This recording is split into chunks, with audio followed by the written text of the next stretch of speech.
ვინ დარაჯობს მოდარაჯეებს. ჩამოყალიბდა როგორც პოლიტიკური პოლიცია, იცავს მთავრობას ხალხისგან. არც უსაფრთხოების პოლიტიკა აქვს და არც მაკოორდინირებელი. სულში კონცენტრირებული არის ძალიან დიდი ძალაუფლება. ყველაზე დიდი დარტყმა მიაყენა ჩვენი სპეცსამსახურების საქმიანობას. თუ რამე საბჭოთა დარჩა საქართველოში, დარჩა სწორედ ამ უწყებაში. სუსის დაფინანსება არის 380 მილიონი ლარი. სუსი არ უნდა არსებობდეს. ისი რა თქმა უნდა გჭირდება. საპარლამენტო კონტროლის არა გაძლიერება, არამედ თავიდან შექმნა. სასამართლო კონტროლის სუსის ქმედებაზე. კოალიციური მთავრობა არის ერთადერთი გარანტია. სწორი სისტემის შემთხვევაში ზიანი ნაკლები იქნება. დაანონსდეს ახალი რეფორმა ამ სამსახურის. დეპოლიტიზაცია არის თავი და თავი ყველაფრის. პოლიტიკური ნება უნდა არსებობდეს.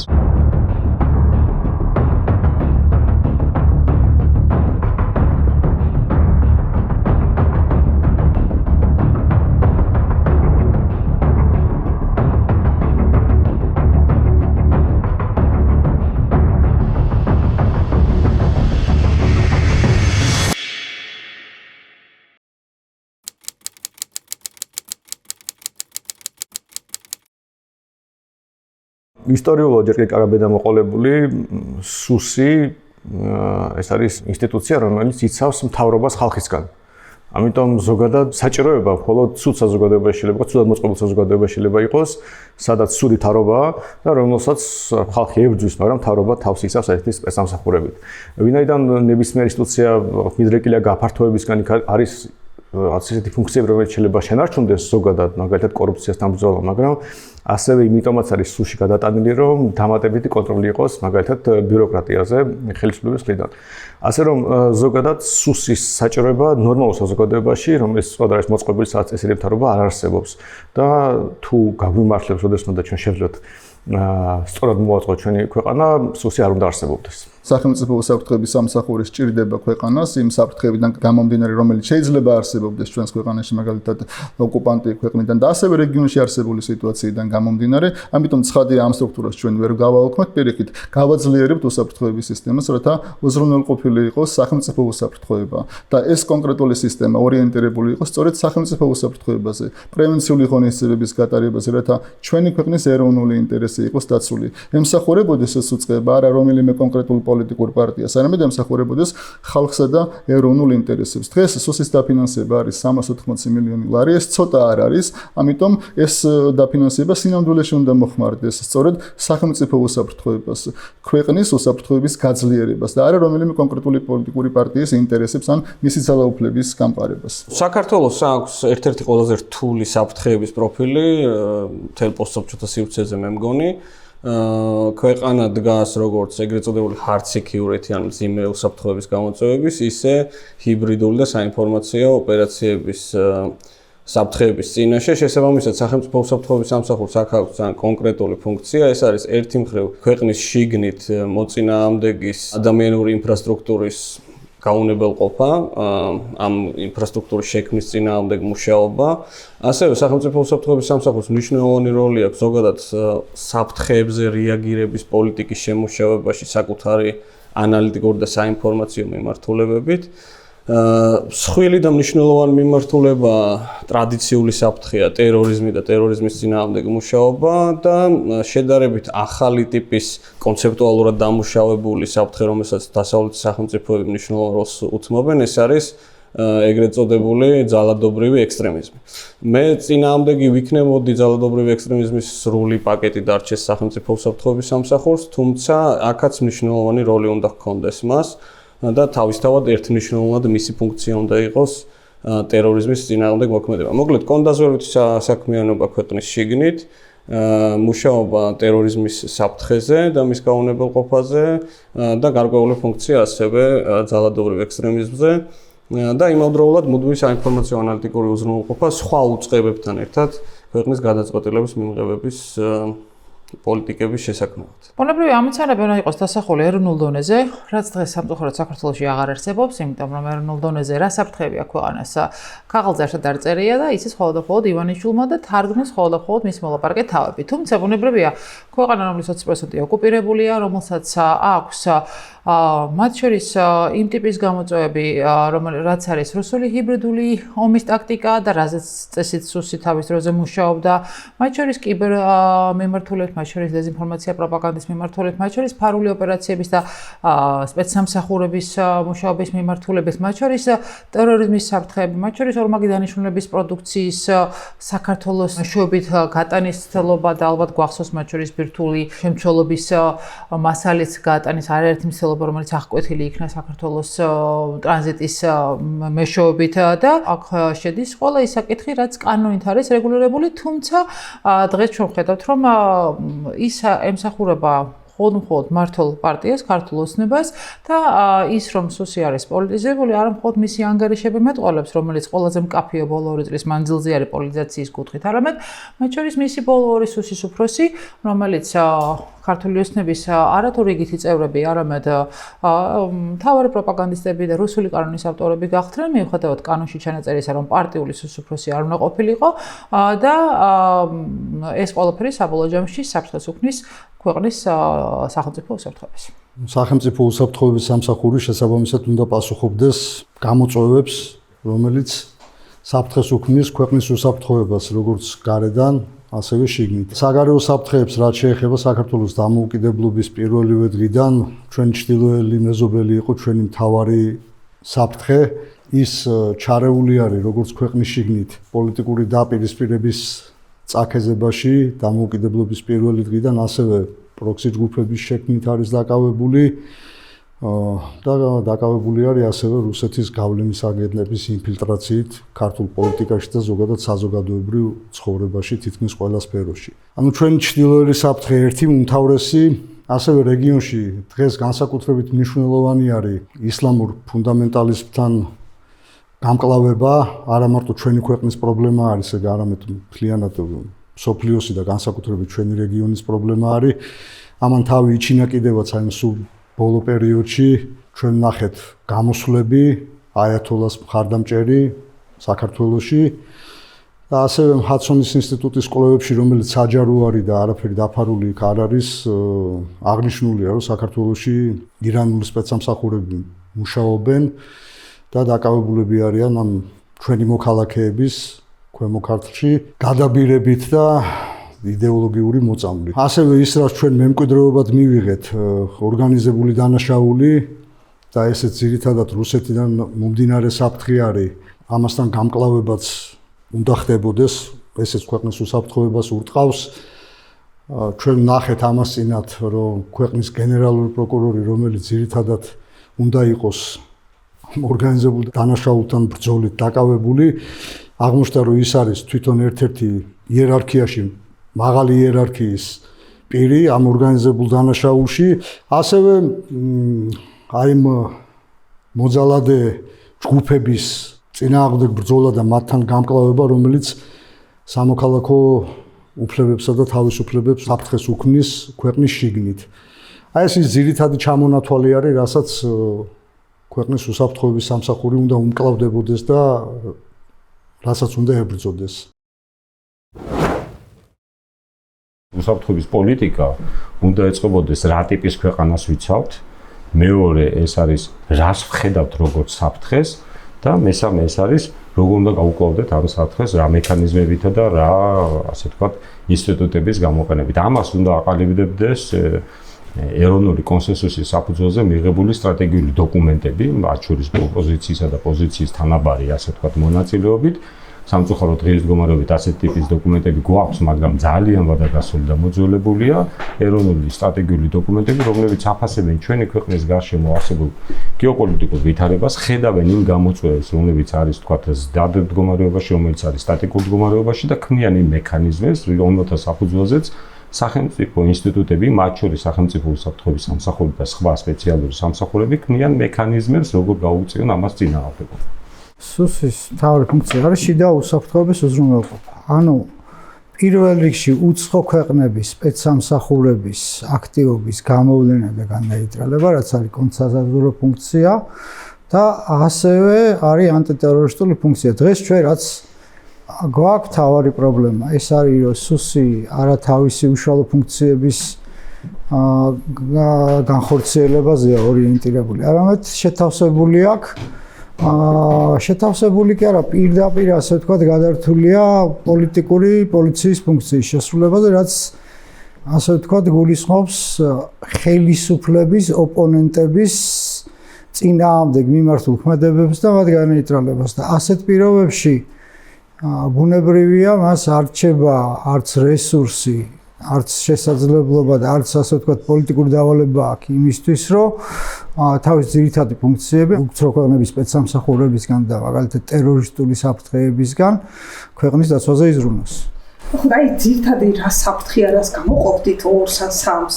ტერიტორიული მთლიანობა ფაქტია, რომ არის პრობლემა და ამ საკითხთან მიმართებაში არსებობს უკვე 10-ული წლებია გამოწვევები.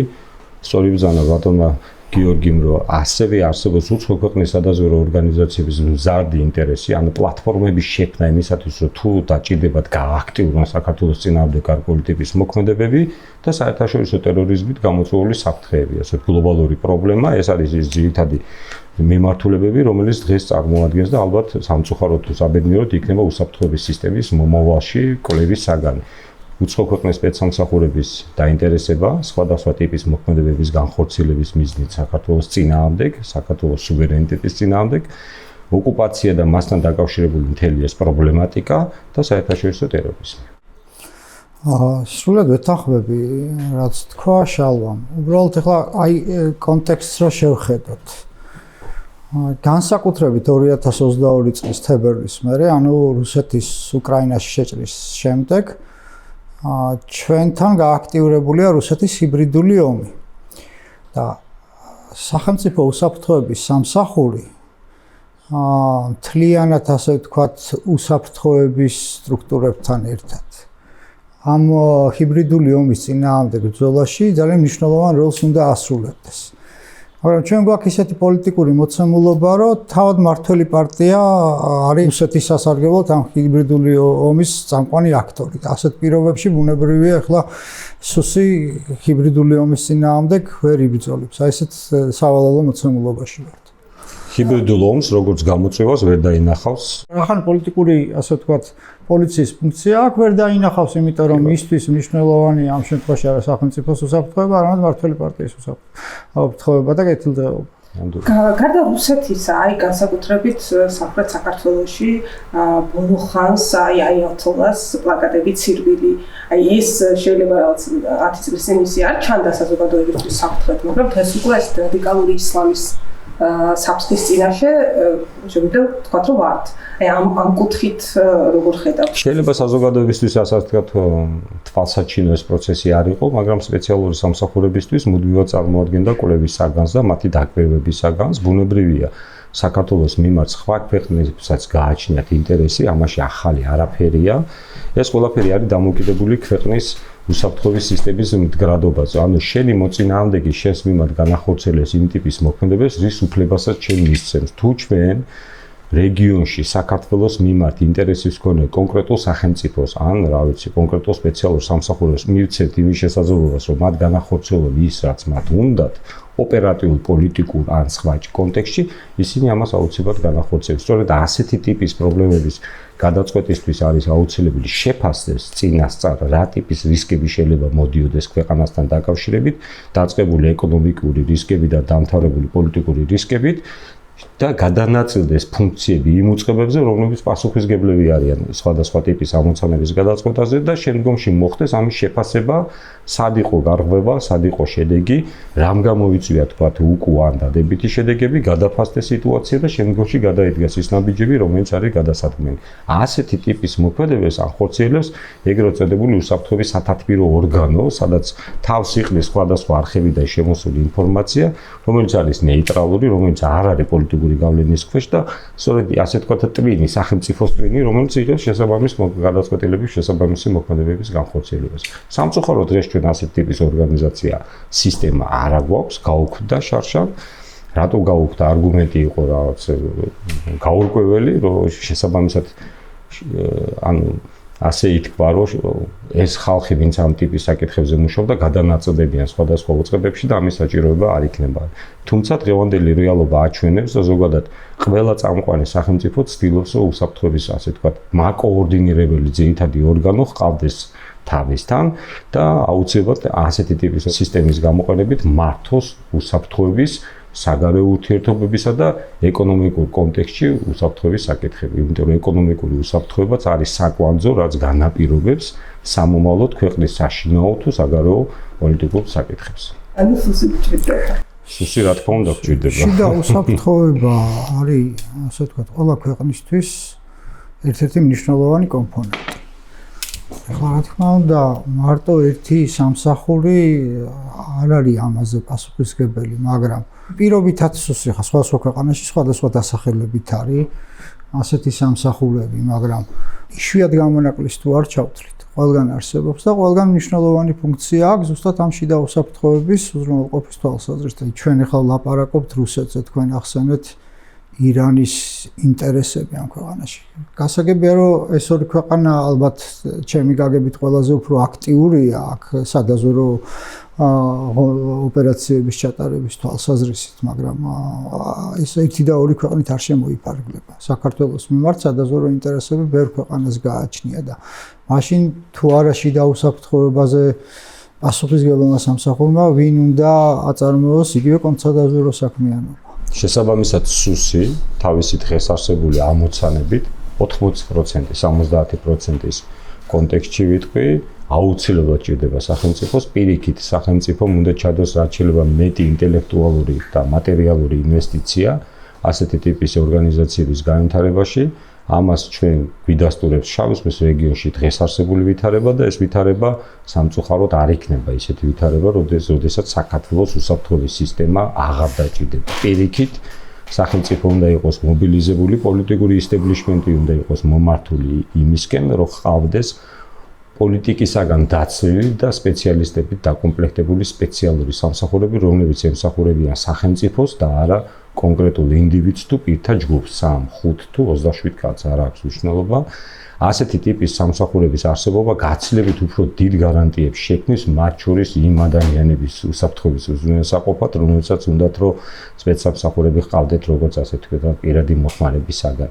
პირიქით რაც შეიძლება მეტი თავისუფლება უნდა მისცენ პოლიტიკური მდგენელისაგან ასეთი ტიპის სამსახურებს და ისინი უფრო კარგ შედეგს დადენენ.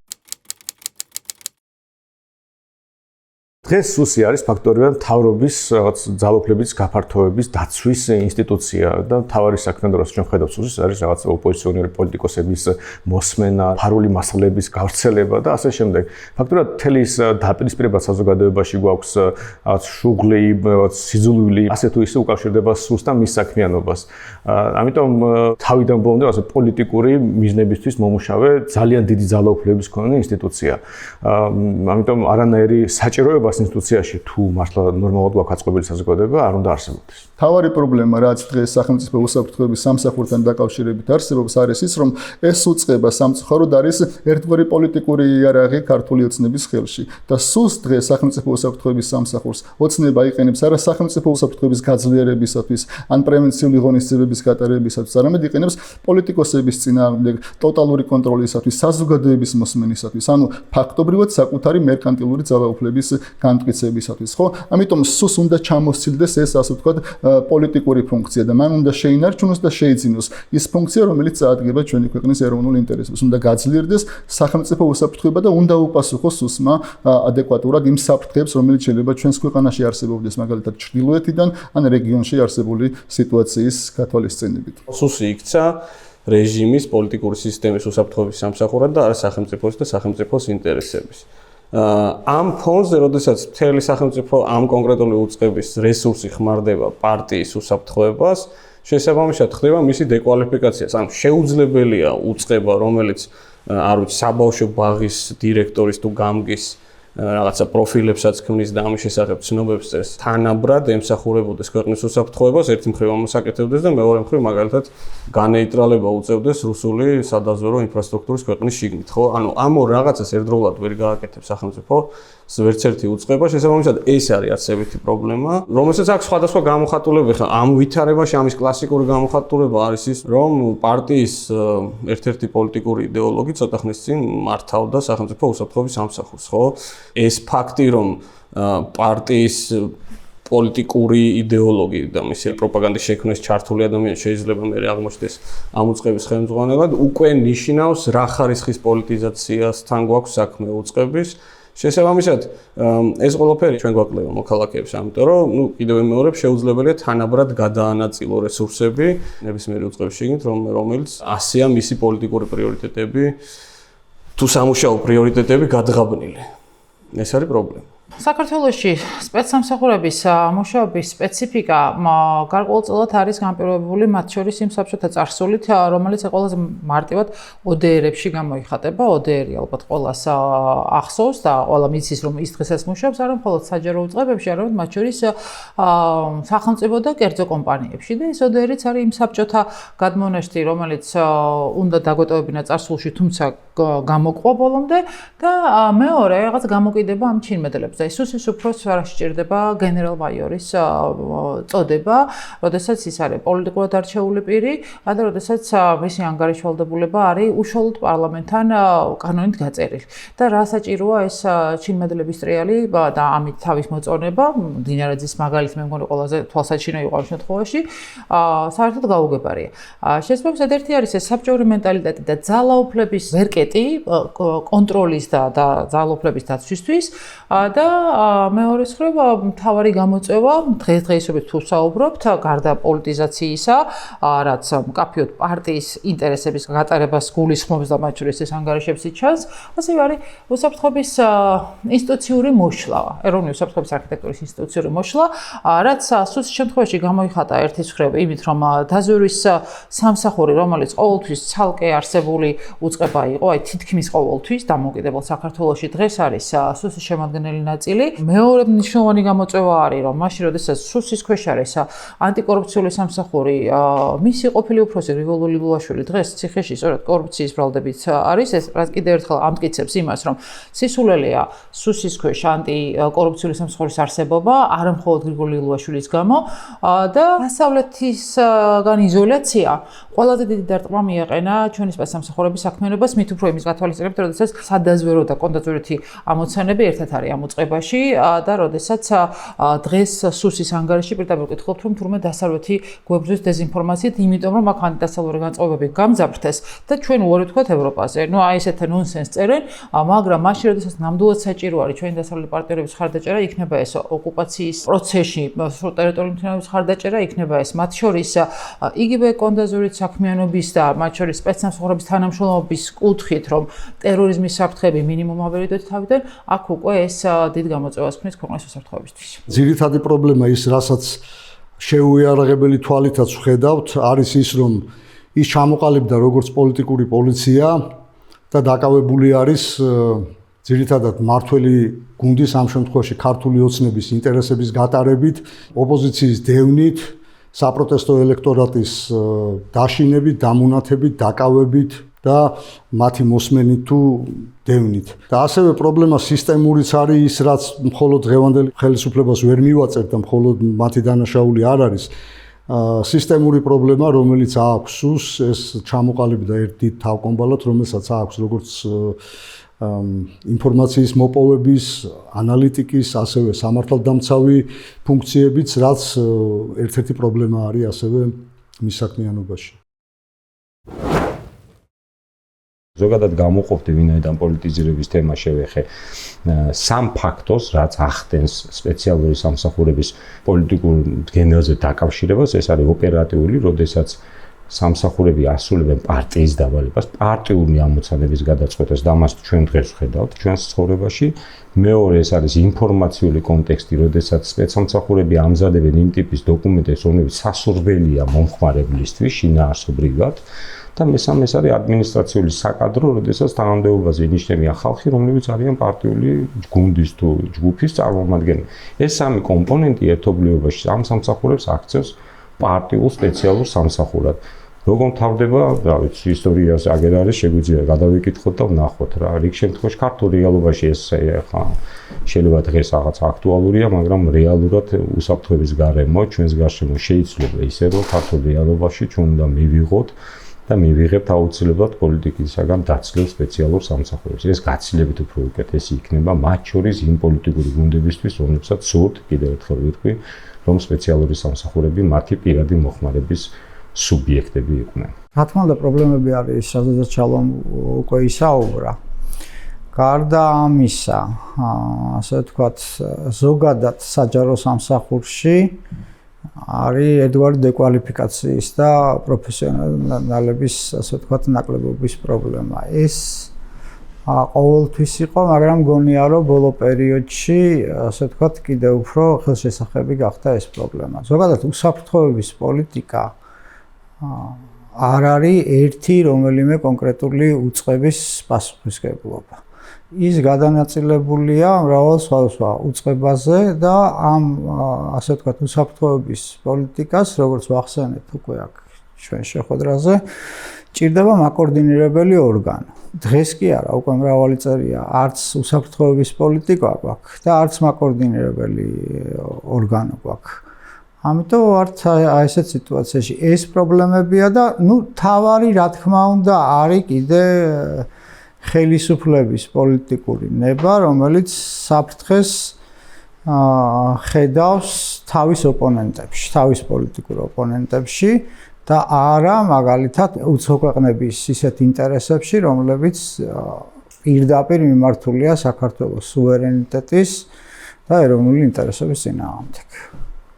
პრაქტიკულად გამოიკვეთა რეალურად არ არსებობს უსაფრთხოების სტრატეგია, ანუ რაზე ეწყობა საქართველოს ეროვნული უსაფრთხოების კონცეფტი, ეს არ ვიცით. რისგან ვიცავთ ქვეყანას, ეს არ ვიცით.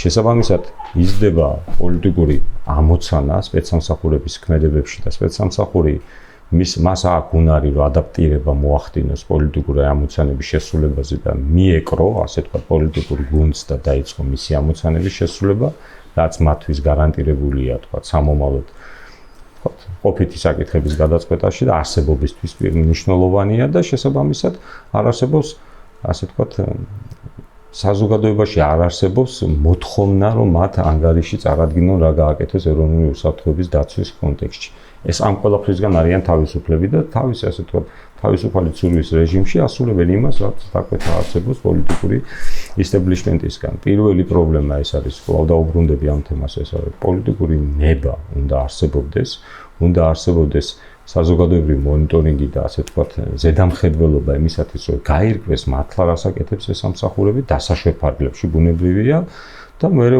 ყველაზე მთავარი საკითხი, ქვეყანა, სოციუმმა, სახელმწიფომ უნდა იცოდეს რა არის მისთვის ეროვნული გამოწვევა უსაფრთხოების კონტექსტში. თუ ეს იცის, მაშინ მისი სისტემები, მისი სტრუქტურები, მისი ცალკეული ინდივიდები, პროფესიონალები სხვადასხვა მიმართულებებზე სრულიად ვიზიარებ გიორგის პოზიციას, საგარეო მიმართულება იქნება ეკონომიკური, ენერგეტიკული უსაფრთხოება, კიბერუსაფრთხოება თუ სხვადასხვა მიმართულები, ხდება მათი ასე ვთქვათ კონსოლიდაცია საკუთარი კომპეტენციის ფარგლებში ამოცანების გადაწყვეტის მიზნით და შემდგომში შემოსული ინფორმაცია გაძლევს მეორე ნაბიჯის გადადგმის შესაძლებლობას, შემდგომში მესამე ნაბიჯის და ასე შემდეგ. დღეს ეს ყველაფერი მორღვეულია სამწუხაროდ.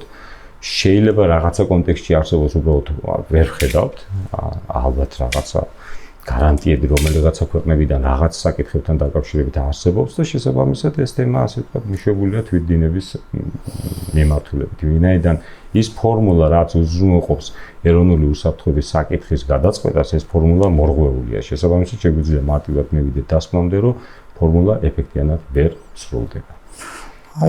რო ვერ ასრულებს და პოლიტიზირებული რო არის, ეს რო არ დარჩეს, ასე ვთქვათ, დაუშვათ ჩვენს მაყურებელს არ შეექმნას შთაბეჭდილება, რომ ეს არის მხოლოდ ჩვენი შეფასება, რომელიც შეიძლება სუბიექტური იყოს. ეს ყველაფერი სუბიექტური კი არ არის, თავად სუსის ანგარიშებიდან ჩანს, რომელსაც ეს სამსახური აქვეყნებს. თორსები 2016 წლიდან მოყოლებული. უყურეთ, აი რა ჩანს ამ ანგარიშებიდან. აი რუსეთის სადაზვერო აქტივობებზე, როდესაც არის საუბარი, ამ ანგარიშში რუსეთის სადაზვერო სამსახურების, სპეცსამსახურების საქმიანობა აღწერილია მხოლოდ ჩვენი ოკუპირებულ ტერიტორიების ქვეთავში. აფხაზეთში, ცხინვალის რეგიონში, აი აქ საუბარია, რომ სპეცსამსახურებმა და ზოგადად რუსეთი რას აკეთებს. მაგრამ ახლა ფაქტია, რომ რუსეთის ინტერესს არ წარმოადგენს, ხო, არ შემოიფარგლება ჩვენი ოკუპირებული ტერიტორიებით, ხო? რუსეთს მთლიანად საქართველოს აინტერესებს. პრაქტიკულად არც ერთ დოკუმენტის სხვა ნაწილში რუსეთის მიერ განხორციელებული რაიმე აქტივობა არ არის ნახსენები. რაც შეეხება ჰიბრიდულ ომს, ჰიბრიდული ომი არის ნახსენები, ჰიბრიდულ ომზე ნამდვილად არის საუბარი, მაგრამ ეს ჰიბრიდული ომის უკან რუსეთი დგას, არ არის არც ერთ დოკუმენტში ნათქვამი და პირიქით ბოლო ორ ანგარიშში ჰიბრიდული ომი, ანუ დეზინფორმაციის კამპანიის უკან მოხსენიებული არიან დასავლეთის ქვეყნები. ანუ ომსის ანგარიშის შინაარსიც კიდევ უფრო მეტად დაიმსგავსა იმ პოლიტიკურ ნარატივს, რითაც ქართული ოცნება გვესაუბრება. და ეს პირდაპირ მიანიშნებს იმაზე, რომ ეს სულზე პოლიტიკური წნეხი და გავლენა ბოლო წლებში კიდევ უფრო მეტად არის გაზრდილი, ვიდრე ადრე იყო. თუ ადრე დასავლეთს არ ახსენებდნენ, ახლა პირდაპირ ახსენებენ დასავლეთის დეზინფორმაციის კამპანიის უკან.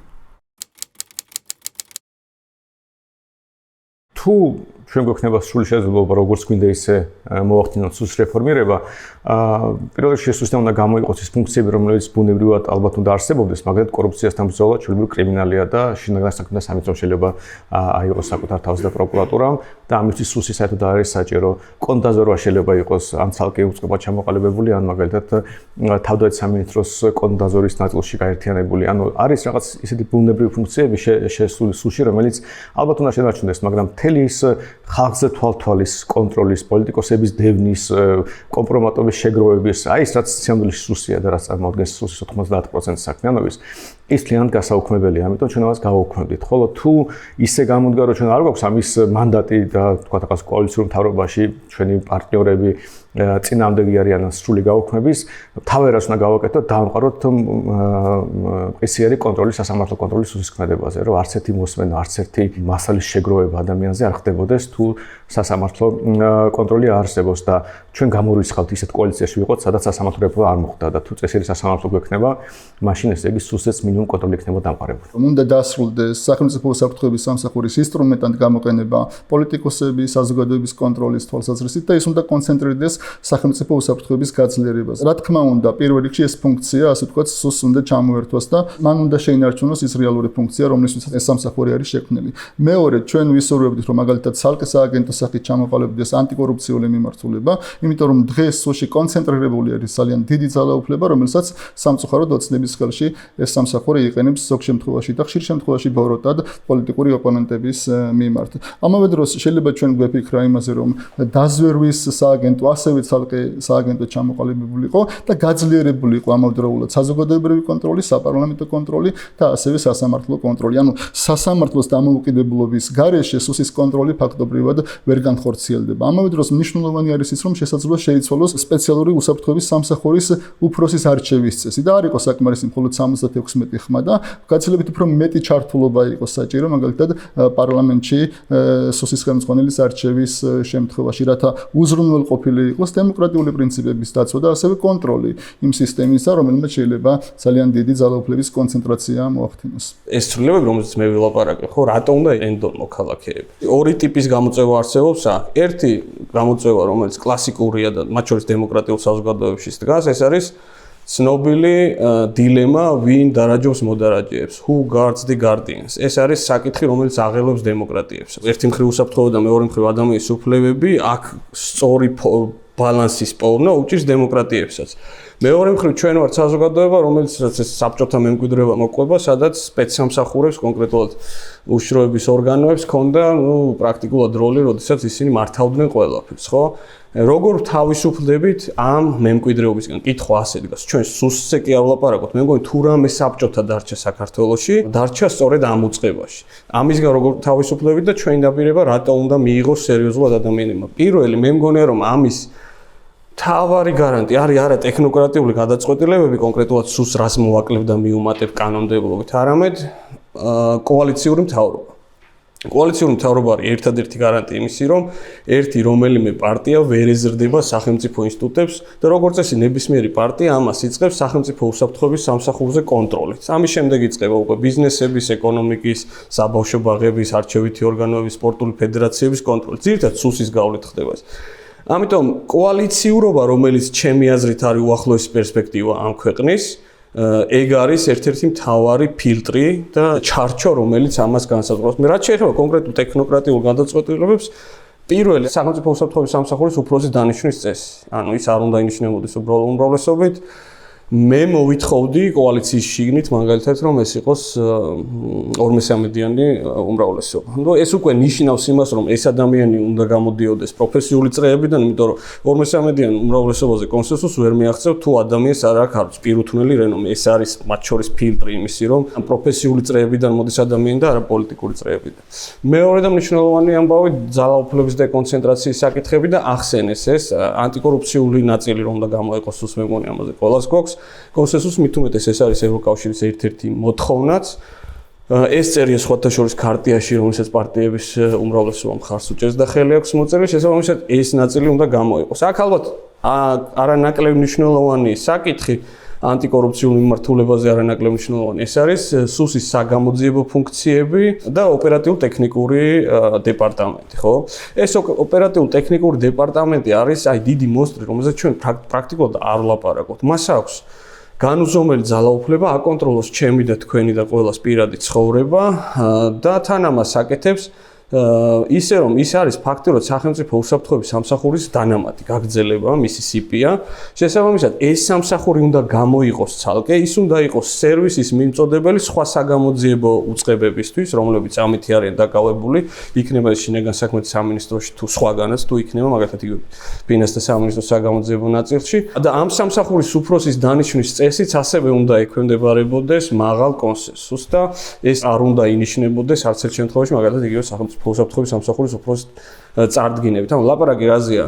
მე პირველივე ფილტრი სახელმწიფო უსაფრთხოების სამსახურში, როცა მაგ რაღაც ოპერატიული ინფორმაცია მჭირდება, უნდა მქონდეს ამ უწყებასთან ურთიერთობაში. რასაკვირველია, ამის ნაწილი უნდა იყოს დამოუკიდებელი სასამართლო, იმიტომ რომ ამ შემთხვევაშიც კი არსებობს საგამოძიებო უწყებებმა და ოპერატიულმა, იმიტომ რომ ძირითადად ერთი წრიდან გამოსული ხალხია ერთნაირი მენტალიტეტის, მაინდსეტის.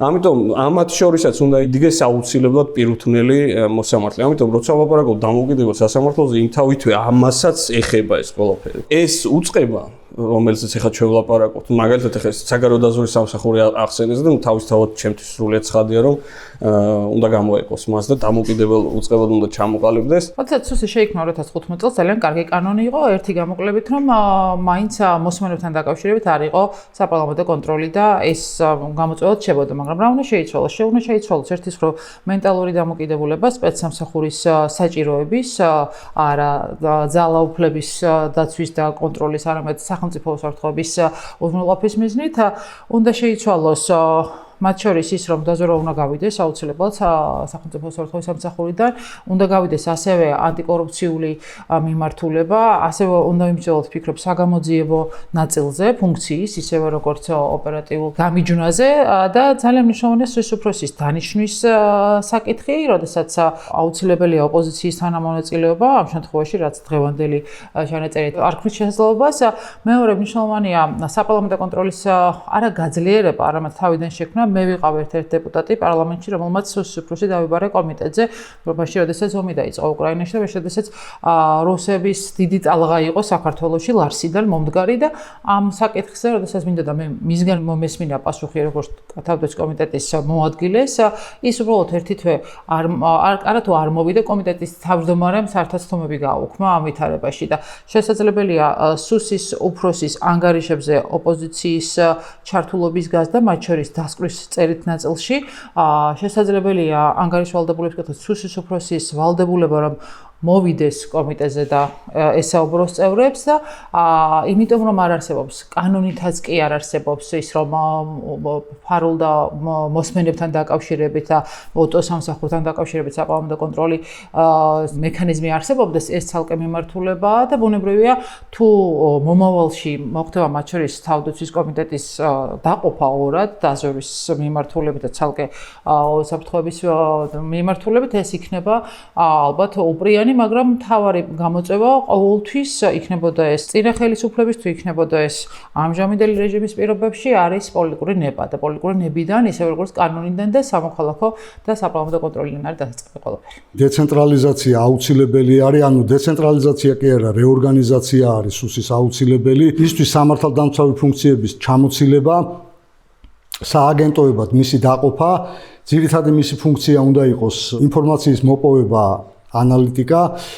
შესაბამისად, ეს სააგენტოები უნდა ექვემდებარებოდნენ პროფილურ სამინისტროებს და ასევე პასუხისმგებლები უნდა იყვნენ პარლამენტის წინაშე, იმიტომ რომ ეს სისტემა თუ არ შეიცვალეს, პიროვნებებისგან გამოსული პრობლემა არ არის. რაც არ უნდა უფრო ნორმალური და ეროვნული ხელისუფლება გვყავდეს ჩვენ და სწორად ორიენტირებული საგარეო და საშინაო საფრთხეებზე, თუ სისტემური გარდაქმნა არ მოხდა, ვიქნებით ადამიანების კეთილნებაზე დამოკიდებული, შეიძლება ყავდეს ერთ შემთხვევაში კარგი ხელმძღვანელი, რომელიც სწორი პრიორიტეტებით იქნება დაკავებული და შესაბამისად სამსახურსაც სწორი მიმართულებით წაიყვანს, მაგრამ როტაციის ან სხვადასხვა შემთხვევის დროს შეიძლება რომ სამსახურს სათავეში ჩაუდგეს სხვანაირი ადამიანი, რომელიც არ იქნება ისეთი საიმედო და სწორი ორიენტაციის მქონე და შეიძლება ისევ თავდაყირა დააყენოს სამსახურის მუშაობა. ამიტომ სწორი სისტემის შემთხვევაში ზიანი ნაკლები იქნება. ეს მოკლედ რაც შეიძლება ითქვას, თუმცა საკმაოდ ისეთი რთული საკითხია, ჩასაშლელი თითოეული ამ სააგენტოს მიმართულება, რა ფუნქციები უნდა ქონდეთ კონკრეტულად, ეს იქნება საგარეო დაზვერვა, ეს იქნება კონტრდაზვერვა, იქნება სამხედრო დაზვერვა, კონტრტერორისტული, იგივე ძალადობრივი ჯგუფების წინააღმდეგ ბრძოლა, საერთაშორისო ორგანიზებულ დანაშაულებებთან ბრძოლის დანაყოფი, ანუ სააგენტო და მთავარი არის კიდე ერთ-ერთი, რომ სამართალდამცავი ფუნქციები უნდა ჩამოშორებული იყოს ამ სააგენტოებისთვის. რეალური დილემა რაც ჩვენ გვაქვს მოქალაქეებს და საზოგადოებასაც გადასაწყვეტი ხო? ერთის მხრივ არის რომ სპეცსამსახურები გვჭირდება და ისინი უნდა იყვნენ ეფექტური და მეორე მხრივ სპეცსამსახურებმა არ უნდა შეავიწრონ და მოახჩონ ადამიანის უფლებები, ერთის მხრივ და დემოკრატიული კონტროლი სახელმწიფო უსაფრთხოების სამსახურებზე და მეორეს მხრივ ოპერატიული ეფექტურობა ამ სამსახურების. აი თქვენ როგორ ხედავთ ამ ბალანსის დაცვა, როგორ არის შესაძლებელი და პოლიტიკურ გუნდებში შეთანხმების საფუძველზე უნდა მომზადდეს სპეციალური სამსახურების მასშტაბური რეფორმის, ასე ვთქვათ, პაკეტი, რაც მოიცავს დღეს არსებული გამოწვევების ფონზე და დანახული პრობლემების ფონზე ისეთი სამართლებრივი, ტექნიკური, ტაქტიკური თუ რა ვიცი, საინფორმაციო კამპანიის ჩატარებას და მოქმედებების განხორციელებას, რაც უბიძგებს სპეციალურ სამსახურებს, რომ გახდნენ დამოუკიდებელნი, ისინი გახდნენ მათთვის დაკისრებული პროფესიული ამოცანების შემსრულებლები. გაიზრდება მონიტორინგი, გაიზრდება მათზე ზედამხედველობა, შეიცვლება აღნიშნული სამსახურის ლიდერისა და ხელმძღვანელის დანიშვნის წესი და მისი ანგარიშგების ფორმა, როგორც საკანონმდებლო, ისევე აღმასრულებელი ხელისუფლების წინაშე, საზოგადოების ჩართულობა იქნება მაქსიმალურად დიდი, გადასახადების გადამხდელის ჩართულობა იქნება საკუთარი სპეციალური სამსახურების საქმიანობაში დასაშვებ ფარგლებში და ასევე მისი ანგარიშგება საზოგადოებასთან უნდა გაიზარდეს. ეს არის დასავლური სტანდარტი და სპეცსამსახურები ვალდებული არიან საზოგადოებას ჩააბარო ანგარიში საჯარო დასაშვებ ფორმატში, მათ შორის დახურულ ფორმატში.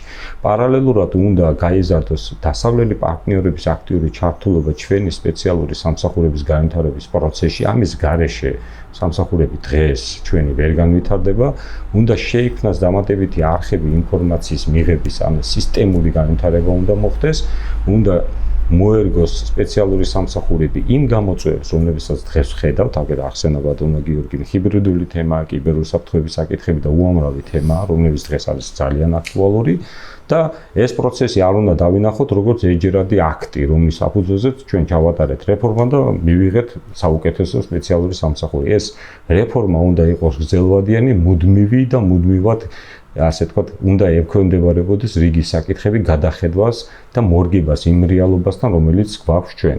რეალურად ახლა ჩვენი მოწინააღმდეგე ძლიერდება არა იმიტომ, რომ მას აქვს კარგი შესაძლებლობები, ჩვენ ვსუსტდებით, ჩვენ არ გვაქვს გამართული სისტემა და ამით მოწინააღმდეგეს ვაძლევთ შესაძლებლობას, რომ ჩვენს წინააღმდეგ განახორციელოს რაღაცა მოქმედება. ინსტიტუციურად უნდა გავზადოთ, როგორც ვთქვათ, ახალგაზრდა ყმაწვილი ადამიანი და ყოველდღიურად უნდა ვიზრუნოთ ამ სისტემის გაუმჯობესებას. დღეს რაც მიღებულია, შეიძლება ზეგ ეს პირობითად მიუღებელი იყოს და ამიტომაც ეს სისტემა მუდმივად ზრდის პროცესში უნდა მოვაქციოთ.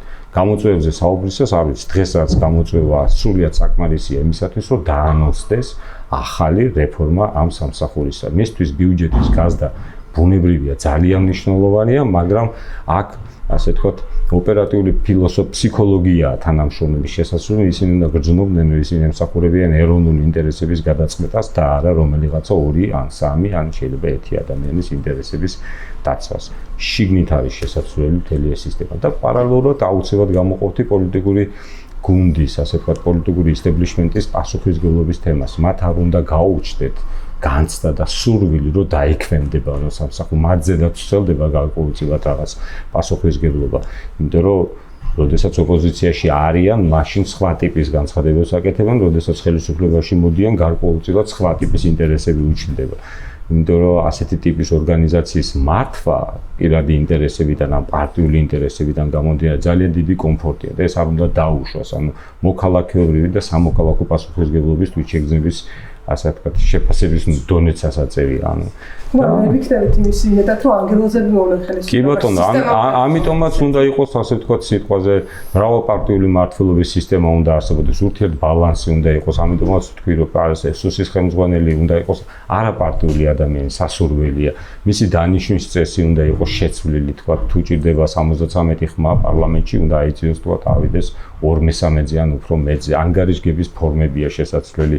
მე მაგალითად მივესალმებოდი კონკრეტულ კრიტიკულ მიმართულებებზე, მაგალითად კონცადაზრო საქმიანობაზე, ანტიტერორისტულ საქმიანობაზე, ცალკე მოსმენების დანიშვნას და თქვათ უფრო დეტალური ინფორმაციის მიღებას, რათა პოლიტიკური გადაწყვეტილებების მიღები პირები, მათ შორის პარლამენტი, შესაბამისი კომიტეტები უფრო დეტალურად იყვნენ ინფორმირებული, თუ რა ტიპის გამოწვევების წინაშე დგას ქვეყანა. ერთია, როდესაც საჯარო განცხადება კეთდება ან საჯარო ანგარიში იდება და მეორეა, როდესაც ბრეინშტორმინგის რეჟიმში ცალკეული დეპუტატები, შესაბამისი უფლებამოსილების მქონე დეპუტატები იღებენ უფრო დეტალურ ინფორმაციას თუ რა ტიპის გამოწვევას ხედავს მისი სპეცსამსახური, რა პროგნოზებს აკეთებს და როგორ ხედავს ამ პროგნოზების და ამ საკითხების გადაწყვეტის მექანიზმებს. ესეთი სიღრმისეული განხილვა უნდა წავიდეს განსაკუთრებით ისეთ ტიპის ქვეყნისათვის, როგორც არის საქართველო, რომელსაც აქვს ოკუპირებული ტერიტორია, რომლებიც დღეს ყოფილიან ასე ვთქვათ турбулентურ ზონაში და ჩვენს გარშემო რა ხდება კი ვხედავთ ახლა და ეს ხვალდაზე გარდამთავრდება ესე იქნება კიდევ რამოდენიმე ათეული წლები. შესაბამისად ამიტომაც ვამბობ რომ ეს ჩვენი სპეცსამსახური როგორც მოქალაქეობრივი პასუხისმგებლობით ასევე პროფესიული პასუხისმგებლობით უნდა გავზადოთ ჩვენ თვითონ თითოეული ჩვენი თქვათ პოლიტიკოსი, საჯარო მოხელე თუ სპეციალისტი უნდა იყვნენ ამ პროცესის მონაწილეები. დეპოლიტიზაცია არის თავი და თავი ყველაფრის, რაც პირველ რიგში უნდა გაკეთდეს, იმიტომ რომ ამის გარეშე ვერანაირი რეფორმა ვერ განხორციელდება. აი ხა უყურეთ, რომელ ქვეყნებში არის შიდა უსაფრთხოებაზე პასუხისმგებელი სამსახური, ყველაზე გავლენიანი სამსახური. ეს არის პოსტსაბჭოთა ქვეყნების გარკვეული ნაწილი და ზოგადად ავტორიტარული რეჟიმები, რადგან ყველა ამ ქვეყანაში რეჟიმისთვის მნიშვნელოვანია საკუთარი უსაფრთხოება და ძალაუფლების შენარჩუნება. ეს მოცემულობა რომ შეიცვალოს, ალბათ ჩემი აზრით სუსის გარკვეული რესტრუქტურიზაციაც უნდა მოხდეს, მას უნდა დარჩეს მხოლოდ სპეცსამსახურის ფუნქციები, მაგალითად მე საგამოძიებო ფუნქციას, აი კლასიკური გაგებით საგამოძიებო ფუნქციას კორუფციის წინააღმდეგ ბრძოლაც არის ხა სუსის ფუნქცია და საერთოდ არ მგონია რომ ასე ვთქვათ ესეც სუსში უნდა იყოს. სადაზვერო ფუნქციები, ანტიტერორისტული ფუნქციები ნამდვილად უნდა შეუნარჩუნდეს. სხვა მხრივ უნდა მოხდეს ასე ვთქვათ ამ მონსტრის რესტრუქტურიზაცია და ცალკეული ფუნქციების გამოყოფა მისგან. დაზვერვის სამსახურის გამოყვანა. მათ შორის შესაძლებელია დაზვერვის სამსახურის ეს უკვე ტექნიკური ნაწილები არის გაბარდა. საპარლამენტო კონტროლის გაძლიერება და ამაზე ისაუბრა და მე ვერაფერს ვერ დავამატებ. აუცილებელია ეგრეთ წოდებული სადაზვერო პროგრამის შემუშავება. აი სადაზვერო პროგრამა თავისი არსით რას ნიშნავს? რა არის მთავარი სადაზვერო პრიორიტეტები, ასე ვთქვათ, საქმიანობის, სპეცსამსახურის საქმიანობის და ამ კონკრეტულ პრიორიტეტებთან მიმართებაში რომელ უწყებას ეკისრება წამყვანი როლი, მთავარი პასუხისმგებლობა. ზოგადად მნიშვნელოვანია საზოგადოებრივი ცნობიერების გაზრდა ამ უსაფრთხოების საკითხებთან მიმართებაში და ამას ახლა მედიამაც ცოტა უფრო მეტი ყურადღება რო დაუთმოს, საექსპერტო საზოგადოებამაც სხვათა შორის და თავად პოლიტიკურმა პარტიებმაც უფრო მეტი ეცადონ, რომ პროფესიონალების, ასე ვთქვათ, ან ინტეგრირება მოახდინონ თავიანთ პოლიტიკურ ორგანიზაციებში, ან ასე ვთქვათ, საექსპერტო დონეზე მაინც მოისმინონ ხოლმე კრიტიკულ საკითხებზე აზრი, იმიტომ რომ სპეცსამსახურების საქმიანობა არის ძალიან სპეციფიური. ზოგადი განათლება და თუნდაც ასე ვთქვათ, გამოცდილება არა მხოლოდ პოლიტიკური, არამედ საჯარო სამსახურში მუშაობის არ არის საკმარისი ჩემი აზრით იმისთვის, რომ შენ ზუსტად შეაფასო რა ხდება, ასე ვთქვათ, ამ სპეცსამსახურების ზოგადი საქმიანობის და კერძოდ მისი ეფექტიანობის თვალსაზრისით. მე თვითონაც სხვა წლების განმავლობაში მუშაობდი დაზვერვის სამსახურში, მაგრამ მე მუშაობდი ანალიტიკურ დეპარტამენტში და მე დარწმუნებული ვარ, რომ ძალიან ბევრი რამე არ მესმის. ფართო საზოგადოება რთულად გებულობს აშია პრობლემა. თუ კი რეალურად სიტუაცია სტაბილურია, მაშინ რატო ვერ ასრულებს სუსი თავის ფუნქციას? თუ რატო ვერ ასრულებს თავის ფუნქციას და რას აკეთებს, ამას უფრო ჭირდება ხოლმე პროფესიული ახსნა, ვიდრე ზოგადად, ასე ვთქვათ, ბრტყელი ფრაზებით საუბარი. პოლიტიკოსი თავდებოდა იმაზე, რომ საგამოძიებო ფუნქციები და იმის ფუნქცია ჩამოშორდეს სახელმწიფო უსაფრთხოების. ამას მე ვიზიარებ. არა, ანალიტიკური არ უთქვათ. მე ყოველ შემთხვევაში ესე გავიგე, რომ საგამოძიებო ფუნქცია უნდა ჩამოშორდეს. პირიქით ანალიტიკური ფუნქციის ჩამოშორებაზედაც ისაუბრა ერთმა თუ არ ვსები. მაგრამ საგამოძიებო ფუნქციების ჩამოშორებაზე ისაუბრეს და ასე ვთქვათ, სპეცსამსახურების უშუალო ფუნქციების დატოვებაზე, კონტრსადაზვერო საქმიანობაზე, ტერორიზმის წინააღმდეგ ბრძოლაზე. მე პირადად ვიზიარებ ამ ხედვას. დამატებითი ფუნქციები ამ უწყებას აქცევს ერთგვარ მონსტრად. აი, ოპონენტი ალბათ იტყოდა, რომ თუ ეს ეფექტურობის ხარჯზე ხდება, ან თუ მაგალითად ერთი უწყება, ასე ვთქვათ, მოიპოვებს ინფორმაციას და ამუშავებს და ეს დენის ფუნქცია სხვა ორგანოს აქვს, აი ეს თუ ესე გაყოფილია, ეს არ არის გაყოფილი, ეს ერთმანეთისგან განსხვავებული საკითხია. საგამოძიებო ფუნქცია მაგალითად არის კორუფციის გამოვლენა. და კონტრტერორისტული ფუნქცია უპირველეს ყოვლისა არის უცხო ქვეყანაზე მომუშავე სუბიექტების გამოვლენა ან უცხო ქვეყნების შენი ქვეყნის ინტერესების წინააღმდეგ წარმოებული საქმიანობის გამოვლენა. ეს ორი სხვადასხვა რამ არის. სპეცსამსახურების საქმიანობაში საგამოძიებოზე დამხედველობის ქვეშ, ასე ვთქვათ, აქტივობაში შეიძლება პროცენტულად ძალიან მცირე რაოდენობის მოქმედება მოექცეს. ვინაიდან გავაგრძელებ გიორგის არს, დიახ, კონტრსადაზვერო საქმიანობა ძალიან სპეციფიური თემაა და მოიცავს სხვადასხვა ტიპის ღონისძიებებისა და მოქმედებების ერთობლიობას და შეიძლება ეს გაგრძელდეს ათეულობით წლები და შესაბამისად არასოდეს მზის სინათლე, ასე ვთქვათ, ვერ იხილოს. ეს არის, ასე ვთქვათ, ძალიან სპეციფიური მოხმარების ინფორმაცია და შესაბამისად მაინც და მაინც რომ მოქცეული იყოს ეს საგამოძიებო მოქმედებების ჭრილში, ამის საჭიროება არ არსებობს. ეს სხვა ტიპის მოქმედებებით და სხვა ტიპის სამართლებრივი აქტებით რეგულირდება. აქედან გამომდინარე იმის თქმა, რომ თუ ჩვენ გავიტანთ საგამოძიებო მოქმედებებს, ამით ჩვენ ჩავკეტავთ სპეცსამსახურების წოდომა სპეციფიური მოქმედებების განხორციელებაზე, მცდარი მოსაზრებაა. ზოგადად პოლიტიკოსთა, ცალკეულ პოლიტიკოსთა ხედვაში იყო ანტიკორუფციული გატანა, ამას სრულიად ვიზიარებ. დღევანდელ რეალობაში სახელმწიფო უსაფრთხოების სამსახურს კორუფციის წინააღმდეგ ბრძოლის რაღაცა ტიპის სისტემის შიგნით სისტემაში არსებობა საერთოდ დაჭირდება ამ ფუნქციას საკმაოდ კარგად ასრულება სხვა სახელმწიფო უწყებები და პირიქით ტვირთავს სახელმწიფო უსაფრთხოების სამსახურს. მას აქვს ისეთი სპეციფიური ამოცანები, რომლებსაც ვერცერთი სხვა სახელმწიფო უწყება ვერასდროს ვერ განახორციელებს. ამიტომაც მისი ძალები და საშუალებები უნდა იყოს მიმართული სწორედ რომ ამ ამოცანების გადაწყვეტისაკენ. ეს არის კონტრსადაზვერო, აქტიური კონტრსადაზვერო რეჟიმის შექმნა და ამის მხარდაჭერა, აქტიური ანტიტერორისტული, კონტრტერორისტული ამოცანის განხორციელება და კიდევ სხვა ტიპის სპეციფიური ამოცანები, მთელი რიგი საკითხებია, რომლებიც არის მათი, ასე ვთქვათ, სპეციფიური კვლევის საგანი და აქედან გამომდინარე უნდა ჩატარდეს ისეთი ტიპის რეფორმა, რომ სახელმწიფო უსაფრთხოების სამსახურს დარჩეს კონკრეტულად ის ფუნქციები, რომლებშიც ისინი არიან ავანგარდში და ერთადერთნი, რომელთაც ამის გაკეთების რესურსი გააჩნია. თუ ამას დაემატება საპარლამენტო ეფექტიანი, შინაარსობრივი ზედამხედველობა, თუ ამას დაემატება საზოგადოებასთან ანგარიშგების ფუნქცია, თუ ამას დაემატება გამართული სასამართლო სისტემით სამართლებრივი ზედამხედველობისა და მონიტორინგის ფუნქცია, თუ ამას დაემატება პროფესიული და ადამიანური პასუხისმგებლობის კომპონენტი, შესაბამისად ეს ყველაფერი ერთობლიობაში წლების განმავლობაში ჩვენ მოგცემს იმ ახალ კულტურას, რაც არის სპეცსამსახურების საქმიანობის, თქვათ, ახალი დასავლური მოდელი. შესაბამისად ეს შექმნის პრეცედენტს იმისათვის, რომ 10-15 ან 25 წელიწადში ის რაც დღეს პროფესიულად დასაშვებია 25 წლის თავზე იყოს პროფესიულად სრულიად მიუღებელი, ვინაიდან იქ ილახება დემოკრატიული პრინციპები, ადამიანის თავისუფლება და ასე შემდგომ. ეს ერთ დღეში ვერ მოხდება. ასეთი ტიპის, ასე ვთქვათ, ჭყალებში ველოსიპედს ვერცერთი პოლიტიკური გუნდი ვერ მოიგონებს.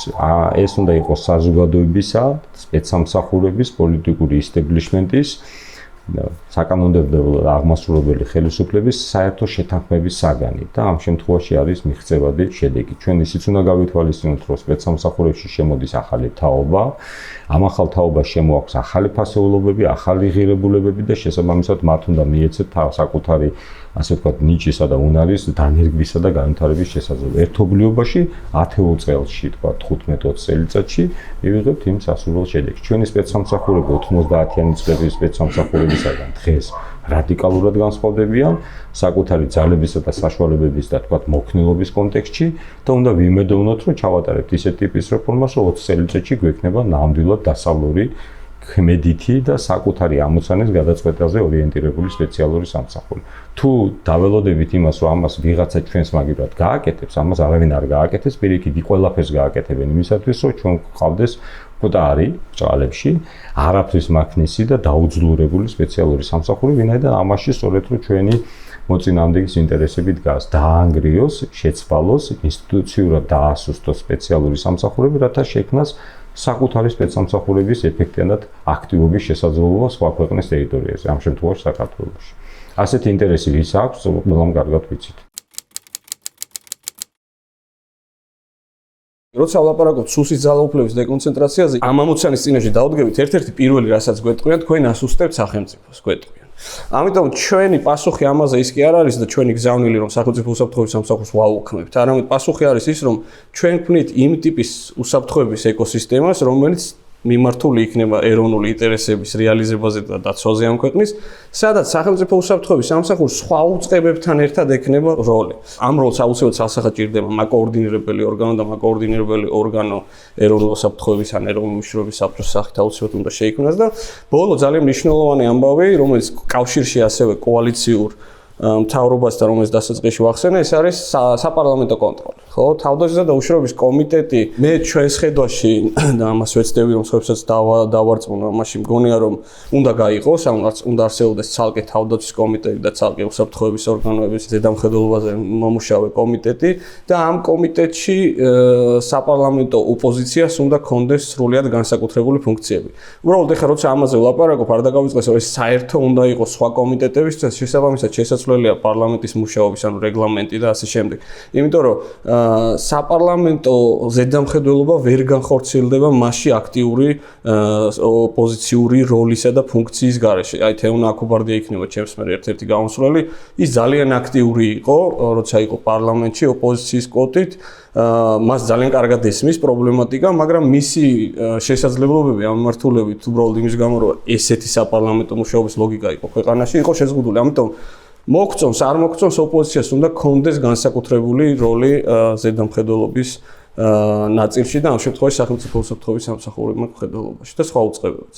ოკუპაციის მიმართულებით სუსის აქტიურად მუშაობს და ის არამხოლოდ ანგარიშებში ავლენს ამას, არამედ მათ შორის მონაწილეობს ერგინეთის შეხვედრებში, სამწუხაროდ გალის აიპიერამი აღარ მუშაობს, მას შემდეგ რაც მოგვიკლეს კიდევ ერთი მოქალაქე და ოკუპაციის მიმართულებით შესაბამისად მნიშვნელოვანი არის ერთის მხრივ არამხოლოდ ანგარიშებში ამ ნაწილის მოხვედრა, არამედ მეტი აქტიური მუშაობა ჰიბრიდული საფრთხეების ჭრილში, როდესაც ანგარიში ჩვენ ამას ხედავთ, საუბარია კონდენზურით საქმიანობაზე და იმ თავზე, მეორე თავზე, სადაც ჰიბრიდული საფრთხეების ასე ვთქვათ, მიზნები და ამოცანები ჩანს და სადაც არ არის რუსეთი მოხსენებული, რომელიც აღიარებული ყავდა საქართველოს ქვეყანად, რომელიც ჰიბრიდული საფრთხეების საქართველოს უპირისპირდებოდა. შესაბამისად, სუსის უფლებამოსილების გაზრდა ჰიბრიდული საფრთხეებთან გამკლავების კუთხით თავისი კომპეტენციის ფარგლებში არის ერთის მნიშვნელოვანი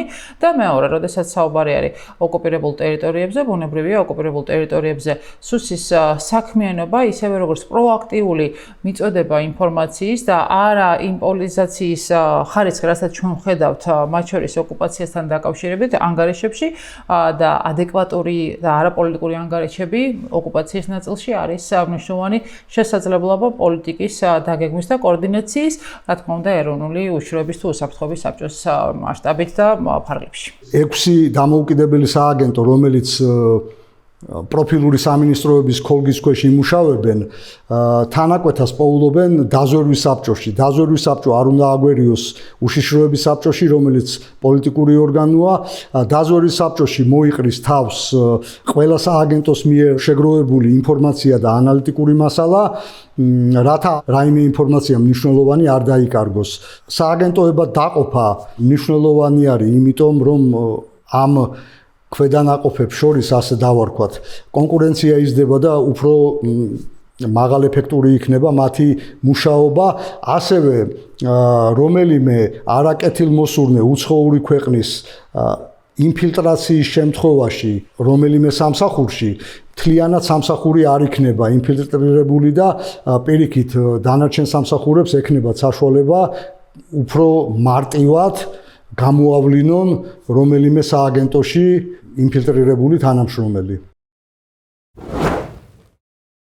რამდენიმე პოლიტიკოს გამოსავლად აი ამ პოლიტიზაციის პრობლემიდან და ასევე ძალაუფლების კონცენტრაციის პრობლემიდან დასახული ჰქონდა სასამართლოს კონტროლის გაძლიერება უსაფრთხოების სამსახურებს. ინფორმაციული ასიმეტრიის პირობებში და სულ არის ხო ინფორმაციული ასიმეტრია, იმიტომ რომ მოსამართლე ყოველთვის უფრო ნაკლები იცის ვიდრე სპეციალურმა სამსახურებმა, თვითონ დამოუკიდებლად ვერ შეამოწმებს, უნდა დაეყრდნოს სპეციალურ სამსახურების მიერ მოწოდებული ინფორმაციას და აი ასეთ პირობებში ფორმალობად ხომ არ იქცევა ეს ნებართვის გაცემა მოსამართლის მხრიდან, თან მით უმეტეს ხა ბუნებრივია რომ ალბათ მოსამართლეს ურჩევნია რომ დიდი მეტი ნებართვა გასცეს ვიდრე რაღაც საქმე დააზიანოს, მაგალითად პასუხისმგებლობა აიღოს ტერორისტულ აქტზე, ხო, რომელიც შეიძლება მისი უნებართვობით მოხდა. აი ასეთ დროს, როდესაც მოსამართლეს ვერ ექნება საკმარისი კომპეტენცია მიხვდეს სუსი რაზომასაც ითხოვს, ეგ დასაშვები არა, დასაშვები სწორი არ არის სწორი, ასეთ დროს ეს სასამართლოს ნებართვები ფორმალურ ხასიათს ხო არ იღებს, ანუ რეალური კონტროლი როგორ შეიძლება და შეიძლება დაბალანსდეს ეს. რთული სათქმელია, ძალიან რთული. რეალურად მოსმენები ხორციელდება მოსამართლის ბრძანებით. ყველა ოპერატიულ ტექნიკური ღონისძიება უნდა ხორციელდებოდეს მოსამართლის განკარგულებით თუ ბრძანებით. მოსამართლეს ბუნებრივია შეზღუდული აქვს შესაძლებლობა გაერკვეს, რამდენად შედეგის მომცემია მის მიერ გადადგმული ნაბიჯი, თუმცა შეუძლია მოითხოვოს ინფორმაცია და თქვა რომ 3 თვეა კონკრეტულ რაღაცა ტექნიკურ ღონისძიებას აწარმოებ და მოვიდეს ან გამიმარტეთ, რა შედეგს იძლევა, ან ახსნა განმარტებითი ბარათით თუ რა ვიცი, როგორ ხდება, მითხარით რა ხდება, როგორ მიდის საგამოძიებო პროცესი. თუმცა სპეცსამსახურებში არის ხოლმე ისეთი პროცესები, რომლებიც პირდაპირ სამართლებრივ მოქმედებებთან ნაკლებად არის კავშირში და ზოგადად რა ვიცი, მე ვფიქრობ, რომ მისი მოქმედების არეალი ძირითადად ამ მიმართულებით არის საინტერესო. კონტროლის მექანიზმი იმიტომაც არის სპეცსამსახური. აქ არ არის მარტო ტექნიკურ რესურსებზე საუბარი, ანუ აქ არის რაღაც ადამიანური რესურსების გამოყენებაზე, აქ არის სხვა ტიპის მოქმედებების ჩატარებაზე.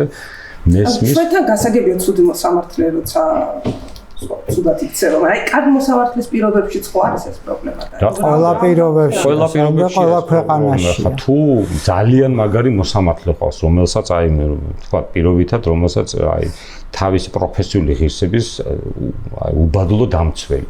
მაგრამ თქვათ X სპეციალური სამსახურის ხელმძღვანელი ხავს, რომელსაც აქვს ლავირების უნარი, ჭალებში ლავირების უნარი. თუ ის დააორწმუნებს მოსამართლეს, რომ სიტყვაზე 115 ტელეფონის ნომრის მოსმენა მისთვის არის საჭირო, მოსამართლე ვერაფერს ვერ იტყვის, რა უნდა ქნას ახლა რეალურად არსებობს სპეციალური შესაბამისი დოკუმენტები, რომელსაც ხელს აწერს გამომძიებელი სიტყვაზე საგამოძიებო დანაყოფის ხელმძღვანელი და ასაბუთებს, რომ ამ ტელეფონის ნომრების მოსმენა მისთვის კრიტიკულად აუცილებელია 9 თვის განმავლობაში. მაგალითად, რას იზრავს ახლა მოსამართლე ხوار ეთქვის, ერთადერთი შესაძლებლობა აქვს, რომ მოითხოვოს მერე რა გააკეთეთ, თქვა 6 თვის თავზე ან 3 თვის თავზე, ან გაბადის გაგრძელების დროს რა შედეგი მიიღეთ და რატო რამ შეიცვალა, როგორ შეიცვალა, რა მასალები დადეთ და ასე თქვა ზედამხედველობა გაუწიოს საგამოძიებო მოქმედებებს. ამისთვის პროკურატურაც არსებობს და ასე შემდეგ.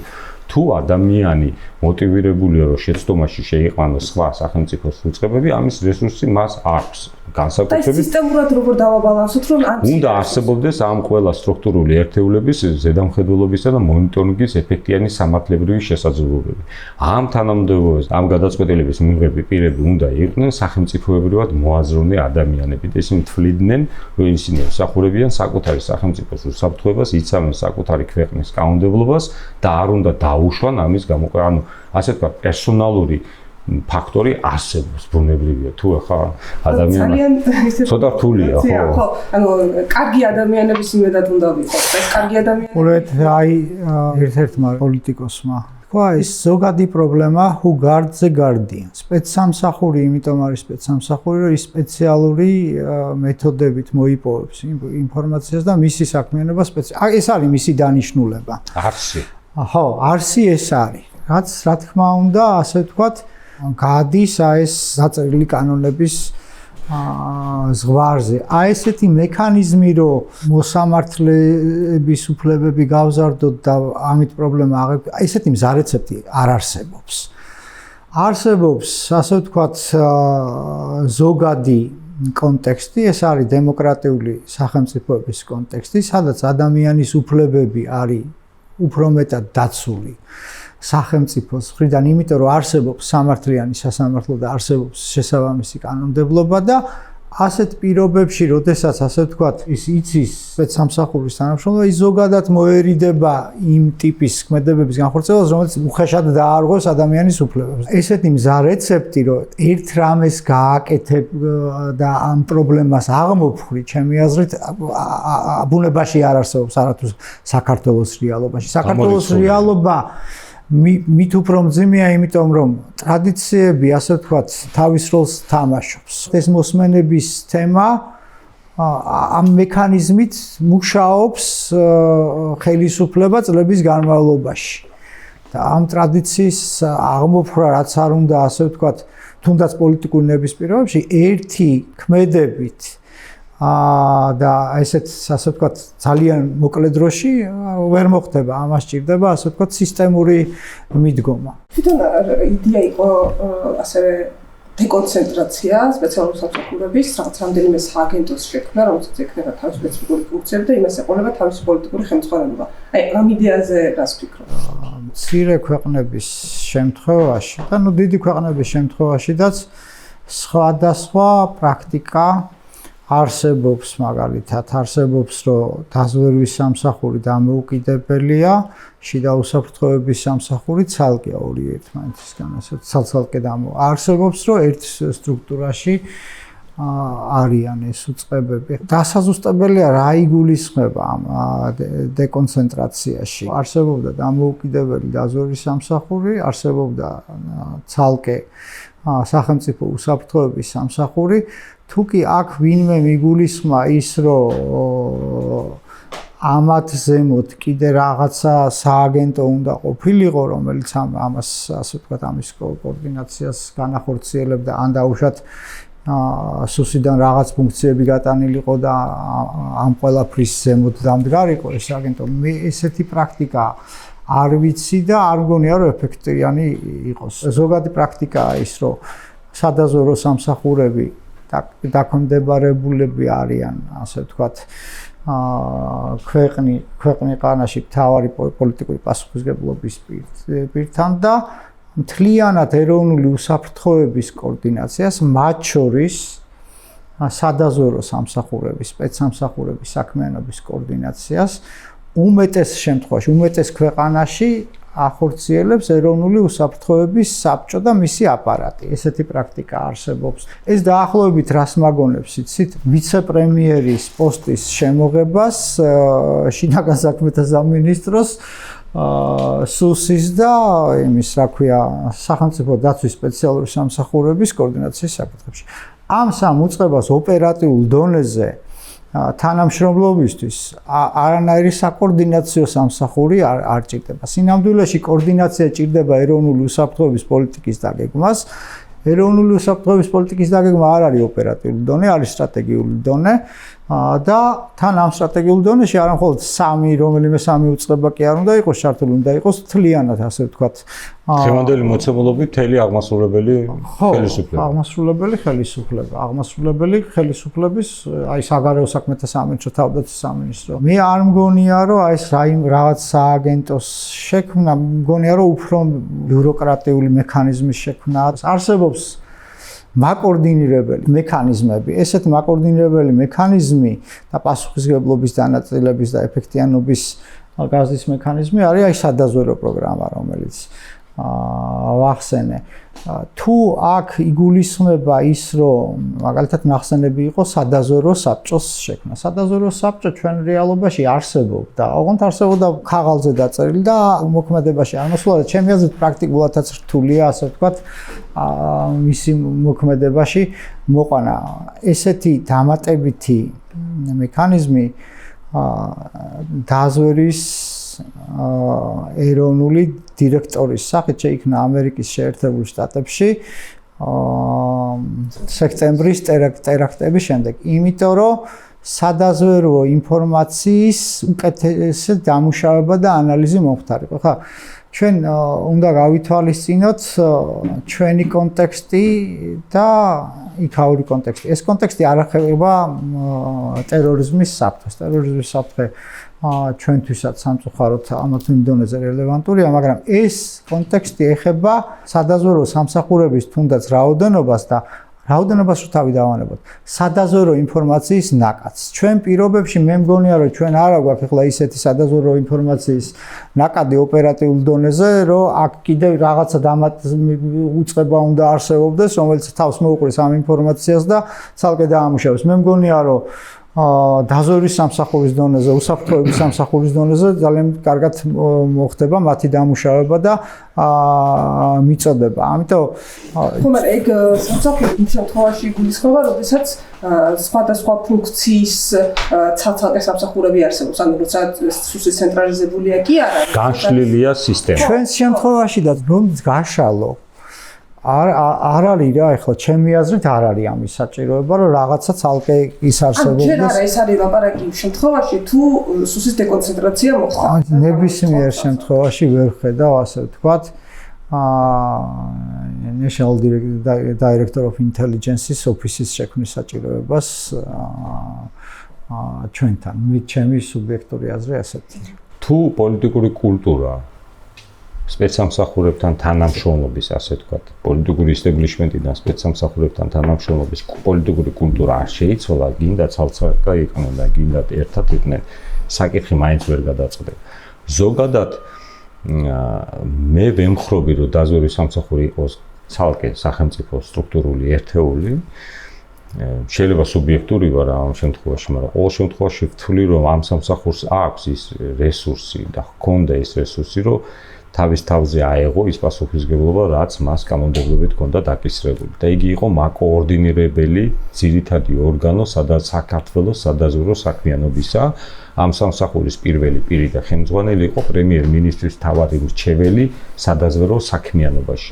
ფურცელზე ეს არის ბრწყინვალედ გაწერილი, ყველა სადაზვერო უწყება და საქართველოში 3-ია ასეთი ვალდებულია საკუთარი ინფორმაცია მიეცა საქართველოს დაზვერვის სამსახურისათვის, რადგან იგი იყო კომპეტენტური, კვალიფიციური საბოლოო პროდუქტის შექმნაში. ეხლა ეს ყველაფერი თავმოყრილია სუში. თუ ასე ვთქვათ, განშლაზე წავალთ, დაზვერვის სამსახური გამოსატანია ყველა ვარიანტში, გასაზრდელია ტექნიკური ღონისძიებების განმახორციელებელ სააგენტოზე, თქვათ მონიტორინგი, იგი სუსში იყო, მე ცალკე გამოიტანეს, მაგრამ როგორც საქმე და პრაქტიკა გვიჩვენებს, მაინც გავლენა მასზე დიდია. სამწუხაროდ ასია. ანუ აგერ ცოცხალი მაგალითი გვიდევს, რომ ცალკე სახელმწიფო სტრუქტურულად არსებული შედარებით ცალკე არსებული სააგენტო გარკვეულწილად სუსის გავლენების ქვეშ ექცევა. ყოველ შემთხვევაში სუსის ანგარიშებში ასახულია ამ დანაყოფის საქმიანობა. სამართლებრივად ეს ასია, მაგრამ გავლენაც არსებობს ქართული რეალობიდან გამომდინარე. ანუ მთავარი ამოცანა არის, რომ ცალკე იქნებიან თუ ერთად იქნებიან, შეიცვალოს ამ სამსახურებთან პოლიტიკური გუნდის მუშაობის კულტურა. თუ შეიცვლება კულტურა, შეძლებს სამსახური არსებობს. ზოგადად დღეს სუსი მონსტრია, ნამდვილად მონსტრია და რამოდენიმე წლის წინ გაცილებით უფრო დიდ პრობლემასთან ჰქონდა საქმე, როდესაც შინაგან საქმეთა სამინისტროში იყო ასევე სახელმწიფო უსაფრთხოების სამსახური და უფრო დიდი მონსტრი იყო. და შესაბამისად, კარგია ეს ტენდენცია, რომ ასე ვთქვათ, განშლა მოხდა, ეს კარგია. ანტიკორუფციო სააგენტოს აუცილებლად გამოვიტანდი, როგორც ვთქვი, დაზვერვის სამსახურს გამოვიყვანდი და გარკვეულწილად გადავხედავდი იმ ფუნქციებს სახელმწიფო უსაფრთხოების სამსახურისა, რომელიც მას აქვს ახლა შიგნით კონცენტრირება. კიდევ ერთხელ დაუბრუნდები იმ თეზას და მოსაზრებას, რომ ეს არ უნდა იყოს ერთჯერადი რეფორმა, ერთჯერადი აქტი და დავშვიდეთ და დავწნავდეთ და ვთქვათ, რომ ჩვენ დღეს მდგომარეობით გვაქვს ისეთი სპეცსამსახურები, რომ 1-20 წელი ეს ასე უნდა გაგრძელდეს. არა, სპეცსამსახურები მუდმივად უნდა იყვნენ რეფორმისა და ასე ობიექტური რეფორმის პირობებში, რათა არ დაზიანდეს მათ შორის ძირითადი ამოცანების შესრულება და მუდმივად უნდა ხდებოდეს თანამედროვე გამოწვევებთან მისი ადაპტირება. რაც უფრო დღეის მდგომარეობით მე ვფიქრობ, რომ ჩვენ ჩამორჩენილები ვართ სამწუხაროდ და ჩვენს გარშემო არსებული ჩვენი მეგობარი თუ მტრულად განწყობილი სამსახურების სპეციალური სამსახურები განიცდიან გარკვეულ ტიპის მოძრაობებს და მოქმედებებს, რასაც უნდა დავეციოთ, რომ კარგად დავინახოთ გამოწვევა და შესაბამისად კარგი პარტნიორობით თანამშრომლობა შევქმნათ.